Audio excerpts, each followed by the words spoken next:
The silence around Jin Woo was louder than the murmured conversations filling the Celestial Pearls tea lounge. Steam rose from the porcelain cup before him, curling into nothing, while his hand remained perfectly still against the table's polished surface. 3 empty chairs surrounded him like accusations he'd grown accustomed to ignoring. He'd reserved the table for 4 out of habit, though he couldn't remember the last time anyone had joined him for afternoon tea. The lounge hummed with the careful orchestration of wealth. Hushed voices discussing mergers and market trends, the delicate clink of silver against bone china, and servers moving with practiced invisibility. Around him, families occupied their own carefully curated spaces. A father leaned close to his daughter, explaining something with animated hands. 2 tables over, a mother laughed at her son's joke, the sound bright and unrestrained in a way that made Jin Woo's jaw tighten imperceptibly. He took a measured sip of his Darjeeling, the temperature exactly as he'd requested. Everything in his life existed at this level of calibration. His suits were tailored to the millimeter. His schedule operated in 15-minute increments. His investments were diversified across 17 sectors, each position analyzed until uncertainty became just another variable to manage. Control was the inheritance his father had left him, along with the pharmaceutical empire, and this profound, echoing loneliness that Jin Woo had learned to mistake for strength. The empty chairs remained empty. The silence remained loud. And Jin Woo remained exactly where he'd always been, alone in a room full of people, protected by walls he'd built so carefully he'd forgotten they were also his prison. The Darjeeling had gone bitter, oversteeped from his distraction, but Jin Woo forced himself to drink it anyway. Penance should taste like this, astringent, difficult to swallow. 7 years, and he still couldn't get through these 2 hours without his throat closing against the memories. Around him, the families continued their oblivious celebrations. A mother wiped frosting from her son's cheek. A grandfather presented his granddaughter with a small wrap box. Each gesture was a knife turning in a wound that had never properly healed, reminding him of the daughter who would have been 6 now, who never took her first breath because of his choices. The staff gave him careful distance. Even the server who brought his tea had retreated faster than protocol required. They all knew who he was. The architect, the man who rebuilt Park Pharmaceuticals into an empire that made his father's legacy look quaint. They'd learned that Jin Woo Park didn't take afternoon tea for pleasure. This yearly ritual was something else entirely, though they were too discreet to speculate openly about the 3 empty chairs. His phone buzzed insistently against the table. The Singapore acquisition, probably. The board meeting he was missing. His empire demanded attention it would receive, but not yet. Not during these 2 hours did he force himself to remember. Hayen had died on a Tuesday evening in March while he was in Gabriella Sullivan's apartment, his clothes scattered across her bedroom floor, his wedding ring on her nightstand. The bomb had been meant for him, retaliation for a business deal that had destroyed the wrong people, but the universe had a sense of irony. It took his wife and unborn daughter, while leaving him perfectly intact to live with what he'd done. Jin Woo checked his watch. 1 hour and 43 minutes remaining. He raised a cup to his lips, and his hand trembled just slightly, barely visible, before he forced it steady again. Even his grief required perfect control. The tea tasted like ashes and regret. 2 small figures appeared in his peripheral vision, moving with practiced stealth through the hotel lounge. Jin Woo registered in the way he registered everything, cataloged, assessed, dismissed. 6 years old, perhaps 7. Identical twins. Korean features softened by something else. Irish maybe, in the pale skin and the faint dusting of freckles across their noses. School uniforms that hung slightly wrong, as if they'd been handed down or bought with room to grow. He returned his attention to his whiskey, but they didn't pass by. They stopped at his table, one on each side, standing rather than sitting, waiting. The boy on his left spoke first, in careful Korean that carried the faint lilt of an accent. "Please pretend you're our father." The other added in English, words tumbling faster. "Just for tonight. Just so they don't find us." Jin Woo's hand stilled on his glass. 7 years of perfect control shattered in an instant. He looked up, really looked, and saw terror poorly masked behind intelligent eyes. They were calculating his response. These children, weighing whether they'd made a terrible mistake approaching him. Details crystallized with the focus he usually reserved for boardroom negotiations. Scraped knees on both boys. Matching backpacks gripped too tightly. A photograph clutched in one small hand. Edges worn soft from handling. They weren't running from a game. This was real fear. A waiter materialized at Jin Woo's shoulder. Concern written across his face. Jin Woo dismissed him with a single look, the kind that had cleared rooms and soul. He should walk away. For 7 years he'd maintained this distance from everything, from everyone, and yet the anniversary had already cracked something open inside him, and these two children had found that precise fracture point. "Sit," he said. Relief flooded their faces as they scrambled onto the empty chairs, filling spaces that had haunted him for 7 years. The irony wasn't lost on him. 2 children, appearing on this night of all nights. Then he saw them. 2 men in dark suits entered the lounge, eyes scanning faces with professional efficiency. The twins had gone rigid, their faces draining of color. Jin Woo's tone shifted command. "Look at me. Smile. Now." They obeyed instantly, and something in their immediate compliance told him this wasn't the first time they'd had performed survival. Jin Woo had never pretended to be a father. He'd barely pretended to be human. But now, with the twins flanking him like small, dangerous accessories, he attempted something resembling warmth. His hand found Sungmin's shoulder, awkward too stiff, and the boy didn't flinch away. "Your names," Jin Woo said, the question emerging like broken glass. "I'm Sungmin." The boy's English was flawless, accentless. "He's Sang-ho. We speak both." Sang-ho added in Korean, switching languages with the fluid ease of children raised between worlds. Around them, the lounge hummed with expensive conversation. Jin Woo tracked the 2 men through his peripheral vision. They'd separated now, one near the bar, the other browsing a luxury boutique that nobody ever actually shopped in, both showing photographs to staff members who shook their heads, apologetic. Sungmin's small hand touched his wrist. The boy leaned close and whispered, "Laugh, like fathers do." The sound that emerged from Jin Woo's throat surprised him, rusty, unpracticed, but recognizable as something almost human. Sungmin smiled as if he'd won a small victory. A server approached, her expression carefully neutral despite the confusion Jin Woo could read in her eyes. The architect with children? Impossible. She'd probably already texted 3 colleagues. "Hot chocolate," Jin Woo ordered. "For them." The man near the bar was moving now, circulating. Jin Woo recognized him. Park, a Bexink enforcer, which meant the other one was probably Choi. Rivals who'd been trying to infiltrate his networks for 2 years, always just competent enough to be annoying, never quite bold enough to be dangerous. Jin Woo let his gaze drift until it locked with Park's. "Hold it." Cold, direct, the look that had earned him his reputation. Park's expression shifted. Recognition, calculation, retreat. You didn't confront the architect in public, not in his own city, not surrounded by witnesses. But Park didn't leave. Neither did Choi. They were waiting. "Do you know why we chose you?" Sungmin asked. Before Jin Woo could answer, Sang-ho produced something from his jacket, a photograph, edges worn soft with handling. Jin Woo's heart performed an operation it hadn't in years. It stopped. Gabriella Sullivan. 7 years ago. Barcelona. The conference had lasted 3 days longer than his schedule permitted. The photojournalist with questions that cut too deep, with a smile that had breached offenses he didn't know could be breached. "She's our mother," Sang-ho said quietly. "She said if anything happened, find you." Jin Woo processed a timeline, genetics, and the implications spreading like cracks through ice. "Where is she now?" The twins' silence answered everything. Jin Woo's hand moved his collar, a gesture that looked like an adjustment but signaled his driver, waiting 3 floors below, that the situation had changed. Jin Woo's car slid through the rain-slicked streets, headlights cutting to the downpour like knives. He directed his driver to use the kitchen exit, away from the enforcers who'd been watching the front. The twins sat in silence beside him, tension radiating from their small frames like heat.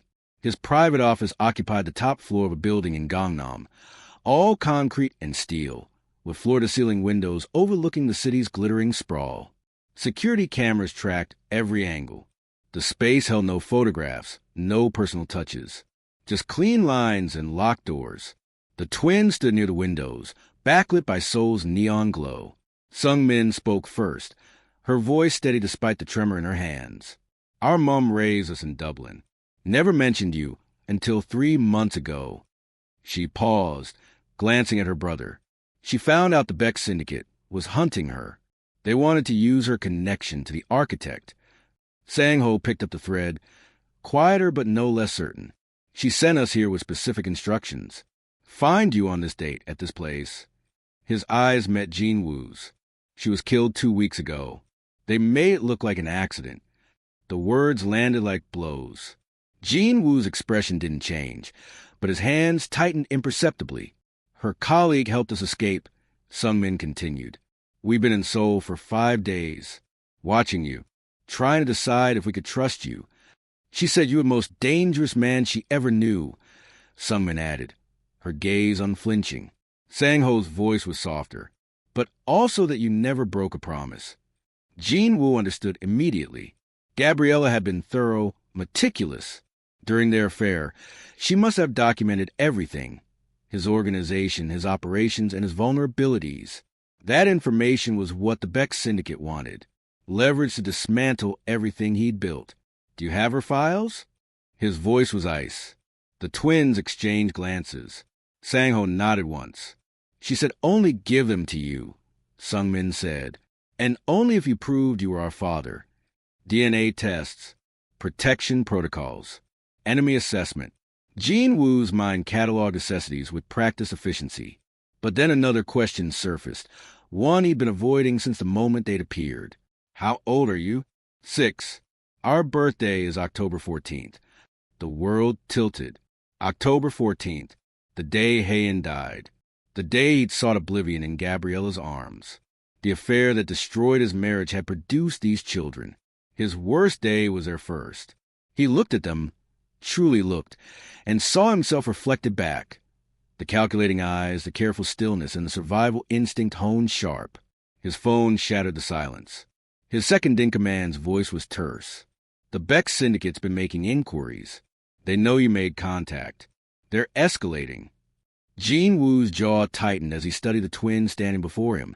His greatest betrayal and his second chance, watching it with eyes that already knew too much about waiting for salvation that might never come. Jin Woo's network activated like a well-oiled machine. Within hours, he had 3 safe houses prepared, security teams on standby, and false trails spreading across 2 continents. But when his second-in-command asked which location to use, Jin Woo found himself hesitating. They stay with me, he said, the word surprising even himself. His penthouse was a fortress, all clean lines, surveillance systems, and strategic sight lines. No warmth, no softness. Certainly nothing designed for children. The twins stood in his living room looking impossibly small against the floor-to-ceiling windows overlooking the city, their identical backpacks the only splash of color in the monochrome space. The first challenge came at dinner. Jin Woo ordered from his usual restaurant and watched the twins stare at the seared duck and truffle risotto with identical expressions of polite bewilderment. We usually eat chicken nuggets, Sung-min offered helpfully. Jin Woo called his assistant at 11 p.m., demanding she find out what the children actually ate. The second challenge came when Sung-min, exploring with the fearlessness Gabriella had always possessed, found his liquor cabinet. Sang-ho, quieter but more observant, discovered the hidden panel containing 3 handguns and a knife. Jin Woo realized then that these weren't ordinary children. They moved through his apartment with careful awareness, checking exits and noting security cameras. Gabriella had trained them, not for violence, but for survival. They understood danger the way other children understood playground rules. But at bedtime, the carefully constructed competence cracked. They refused separate rooms, climbing into the same bed and clinging to each other. Jin Woo closed the door, returned to his office, and tried to work. Then he heard it.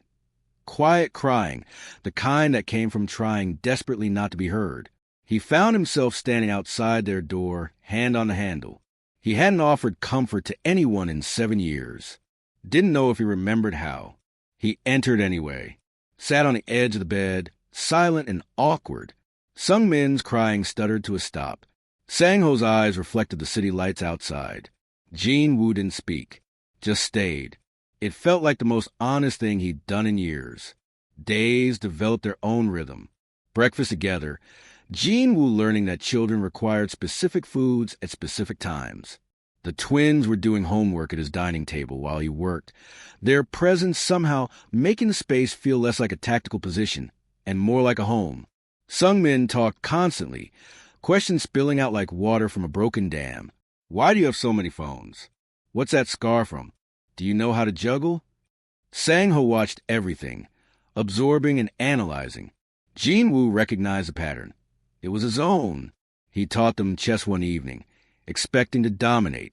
Sang-ho beat him 3 games straight, his small face serious with concentration. Jin Woo felt something unfamiliar. Pride. You look scary when you smile, Sung Min announced one afternoon. Like you're trying to remember how your face works. Just think of something that makes you happy. Jin Woo tried. He realized he couldn't remember what happiness felt like. The twins brought him Gabriella's files one night, photographed documents, and recordings about his organization, but also letters. Letters she'd written explaining who Jin Woo was. He's dangerous, but he's also the most honest man I've ever known, Gabriella had written. He never pretends to be something he's not. Jin Woo read them all, learned she'd carried this burden alone, protecting them by disappearing.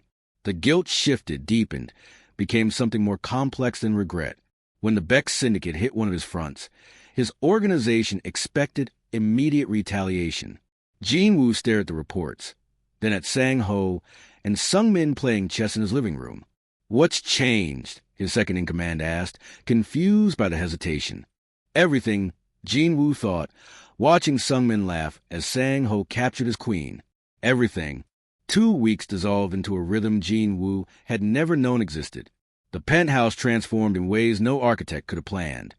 Crayon drawings magnet to the stainless steel refrigerator, action figures staging battles across the leather sectional, and the echo of children's laughter bouncing off walls designed for silence. His team noticed. During a conference call about the Gangnam development, his assistant did a double take when Jin Woo smiled at something on his phone. Sir, are you feeling well? The merger discussion with Hanwha Group was progressing smoothly until the conference room door burst open. Sung Min stumbled in, knee bloody, tears streaming. Jin Woo's first instinct was tactical, threat assessment, exit routes, and weapon proximity. Then reality settled. Just a boy who'd fallen while running too fast. Excuse me, Jin Woo said into the speakerphone, already moving. He lifted Sung Min onto the table and grabbed the first aid kit he now kept in every room. While the executives droned about stock valuations, he cleaned the scrape with gentle efficiency, applied antiseptic, and wrapped the knee in Spider-Man bandages. His CFO's voice went quiet mid-sentence. Through the video feed, Jin Woo could see their faces, the architect doing first aid while discussing 8-figure mergers. Continue, Jin Woo said, smoothing the bandage one last time. Sung Min hiccuped, already calming, small hand gripping Jin Woo's sleeve. The family tree assignment came from Sang-ho's teacher. Simple instructions. Draw your family. The boy sat at the dining table, pencil hovering over blank paper, uncertainty clouding his features. Jin Woo pulled out a chair. What do you need to know? Mrs. Kim says we have to put everyone. Parents, grandparents. Sang-ho's voice went small. But I don't know how to draw us. The conversation Jin Woo had been avoiding. He looked at both twins, searching for words that could make sense of the senseless. Your mother and I, he started, choosing each word like defusing a bomb. It was complicated. Sung Min's directness cut through. She said you were married when we were made. She said you didn't know about us. Sang-ho added quietly. She said your wife died the day we were born. She felt guilty. Jin Woo's throat tightened. I am guilty. I betrayed someone who didn't deserve it. Sung Min tilted his head, child logic cutting through adult complexity. But if you hadn't, we wouldn't exist. So maybe it's okay. Jin Woo had no answer. How do you explain to 7-year-olds that their existence was both a miracle and a mistake? That loving them didn't erase the betrayal that created them? The Korean lessons started organically. Jin Woo found himself teaching them phrases he'd abandoned years ago. Sarangi, Gamsahamnida, words that tasted both foreign and familiar. He showed them how to bow properly and explained the Chuseok traditions his parents had insisted upon in their Connecticut home. Cooking together was a disaster and a revelation. Jin Woo realized he'd forgotten basic skills and had relied on staff for so long his hands felt useless. They burned rice, oversalted soup, and created chaos in the pristine kitchen. They laughed until their sides ached, eating the wreckage with plastic spoons. And it was the best meal Jin Woo had tasted in a decade. Bedtime became a confession. The twins wanted stories about Jin Woo's childhood, the real kind, not fairy tales. He shared fragments, growing up Korean American in Connecticut, the suffocating pressure, and his parents' impossible expectations. "Is that why you left America?" Sang-ho asked, half asleep. "I left because I built something I couldn't escape," Jin Woo said into the darkness. "I came here to hide." Sung Min's voice was drowsy. "From the police?" "From myself." Silence. Then Sang-ho, barely audible. "Are you still hiding?" Jin Woo looked at them, small bodies curled under blankets. Trust in every breath. "Not anymore." The DNA results arrived in a manila envelope. 99.9% probability. Jin Woo stared at the numbers, hands trembling despite having known the truth. Official confirmation made it real in ways blood never could. The lawyer's office was clinical. Adoption paperwork, custody agreements, establishing legal identity. Everything is official. Everything is documented. Everything is traceable. Jin Woo signed each form, aware he was creating a trail, leaving breadcrumbs for anyone looking. But watching the twins' faces, hope lighting them like dawn, he signed anyway. At Beck Syndicate headquarters, a manila envelope landed on a different desk. Surveillance photos. Jin Woo with 2 children, his face unguarded in ways never captured before. The strategy meeting convened within the hour. Men in expensive suits studied the images, smiles spreading like infection. "Now we know what the architect loves," someone said, tapping the photos. "Now we can break him." The smell of burning toast filled the penthouse kitchen. Jin Woo stared at the blackened bread, wondering how something so simple could go so wrong. Behind him, Sung Min giggled while Sang-ho silently scraped the char into the trash. "Maybe just cereal today," Jin Woo muttered, and the twins exchanged a look that might have been a relief. But even as he poured milk, his instincts whispered wrong. The way the morning light hit the windows. The delivery truck that had circled the block twice. Small things. Fatal things, if you ignored them. His phone was already in his hand. Status. The pause on the other end lasted a heartbeat too long. "Sir, we've noted unusual activity. 3 vehicles, rotating positions since 0600. Professional surveillance." Jin Woo's blood went cold. "Get the car ready. Now." "We're not going to school?" Sung Min's voice was small. He crouched to her level, hands steady even as his mind raced through scenarios. "Not today. We're going somewhere safe. Do you trust me?" She nodded. Beside her, Sang-ho was already putting on his shoes. The elevator ride down felt eternal. His security team formed a tight diamond around him in the garage. Men he'd trusted for years, weapons concealed but ready. The twins pressed close to his sides as they moved toward the armored sedan. They were 3 blocks away when the first shot shattered the rear window. The convoy erupted into controlled chaos. Jin Woo's driver accelerated while the security vehicles moved to intercept. Not a full assault. Jin Woo realized with sick clarity. They were being precise. Hurting them. "Route Gamma," he ordered. But his driver was already turning. Straight into a roadblock. Someone had leaked their protocols. Every backup route. Every safe house. Everyone out. Jin Woo grabbed both twins. Kicking open the doors, bullets sparked off armor plating. His team provided cover while he ran, but they were moving exactly where the attackers wanted them to go. The dense streets of Gangnam became a maze. Jin Woo pulled the twins through alleys he'd memorized years ago, routes no GPS system knew. Sung Min was crying but kept moving. Sang-ho's breathing was controlled, like his mother had taught him. "Are they going to kill us?" Sung Min gasped. Jin Woo ducked into a service entrance. They want to use you to control me. I won't let that happen. The abandoned office building smelled of mildew and forgotten ambition. Jin Woo had used it once, lifetimes ago. He made a single call to his most trusted associate while the twins caught their breath. Would you trade everything for us? Sang-ho asked suddenly, watching him with those two old eyes. Yes. Then they've already won, haven't they?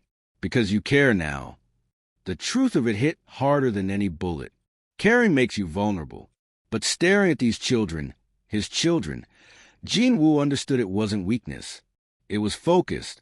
Footsteps echoed in the stairwell. Jin Woo positioned himself in front of the twins as his second-in-command appeared. But the man wasn't alone.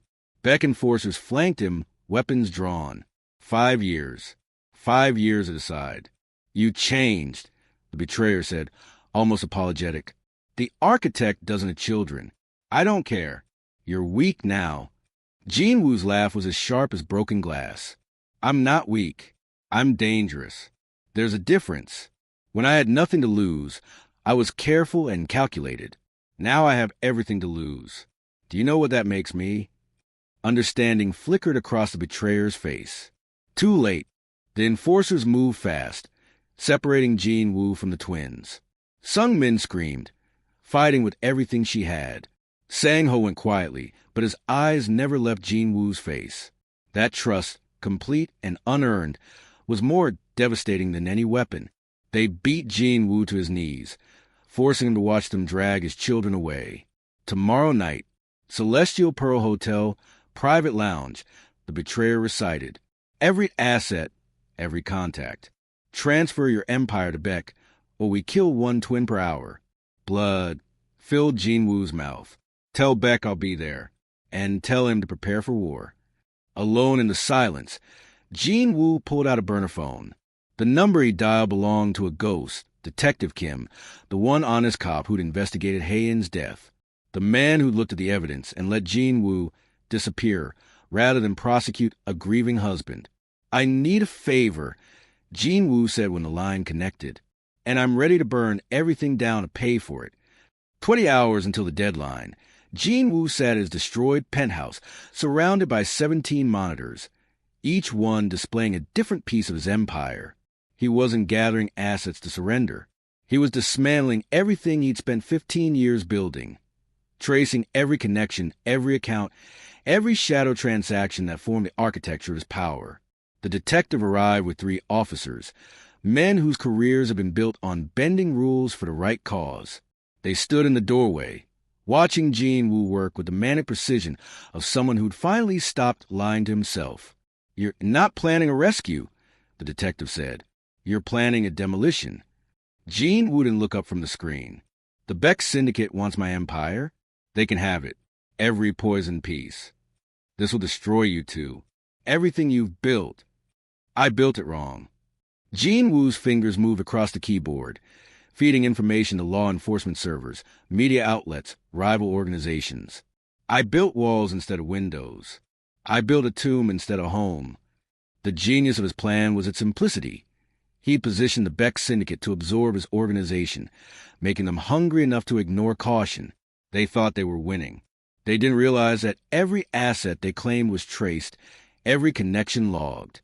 By taking his empire, they were signing their own destruction warrant. The Celestial Pearl Hotel's private tea lounge looked exactly as it had 7 years ago, the same table where Jin Woo had first sat alone, watching other families, wondering what warmth felt like. Now the Beck patriarch sat across from him, his son beside him reviewing documents with greedy eyes, while 20 armed men lined the walls. The twins sat to the side, frightened but unharmed. They needed Jin Woo compliant. Jin Woo entered alone, carrying only a folder. He sat at the table, facing Beck across from his children. The great architect, Beck said, reduced to a desperate father. You're right. I am desperate. Jin Woo slid the documents across. I'm a father now. Do you know what fathers do? Beck's triumph was palpable as his son confirmed the documents. Complete control, every shell company, every hidden account. You understand. Love makes you weak. Jin Woo smiled, and Sung Min would later say it was the first real smile she'd ever seen on his face. Love makes you dangerous.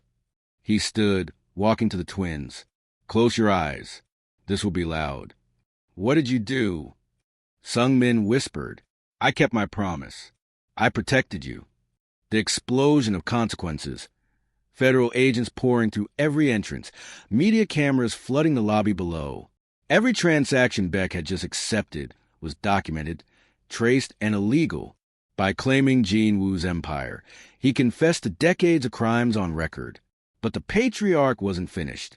He drew a gun, aimed at the twins. If I fall, they die with me. Jin Woo calculated distance, trajectory, probability. But Sang-ho moved first, grabbing hot tea and throwing it at Beck's face. Sung Min followed, kicking his shin with the force Jin Woo taught her. The moment of distraction was enough.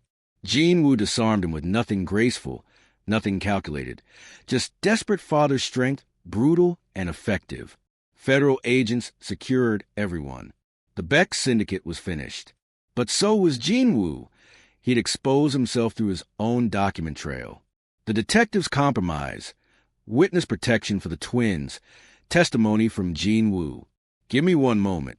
Jin Woo said. He knelt before them. Eye level. I'm sorry. I'm sorry I built this life that brought danger to you. Don't leave us, Sung Min cried. You promised you wouldn't leave. I'm not leaving. I'm finally staying.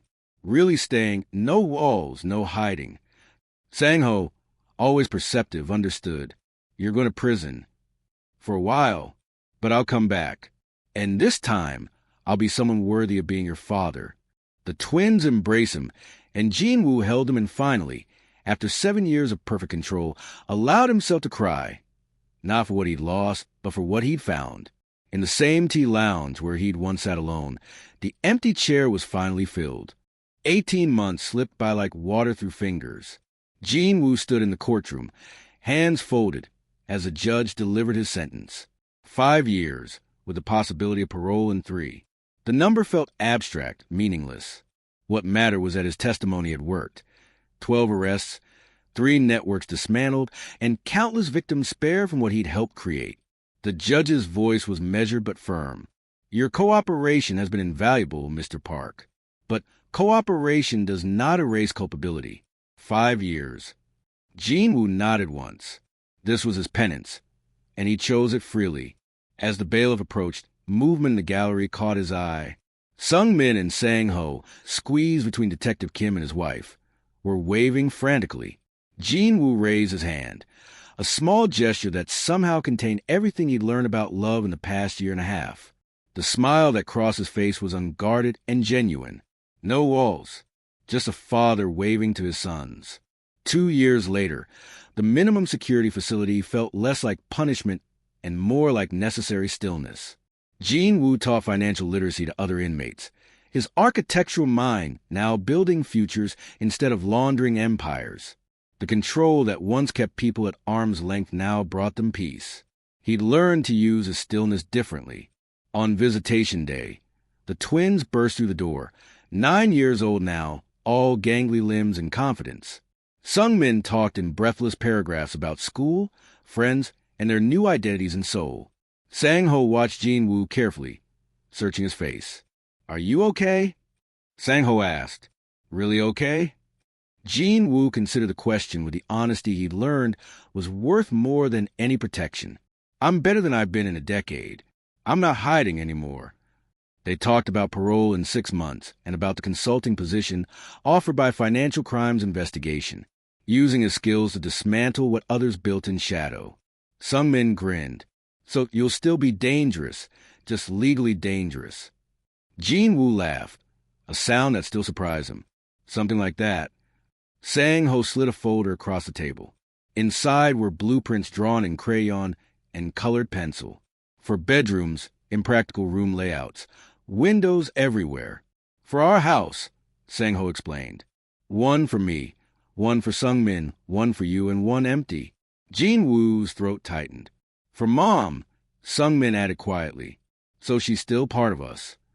As Jin Woo studied the drawings, he recognized elements from his letters. load-bearing walls, proper spacing, and architectural principles woven to their childish imagination. He'd been teaching them through correspondence, designing this home together across distance. Not the cold calculations of his criminal structures, but something warm, imperfect, and alive. When visiting time ended, both boys hugged him fiercely. 32 more weeks, Sungmin whispered. We counted. I know, Jin Woo said. I'm counting too. 6 months later, he sat before the parole board. He didn't talk about his crimes or his cooperation. He talked about fatherhood. I spent 7 years punishing myself for surviving, he said. I built an empire of isolation, convinced control was strength.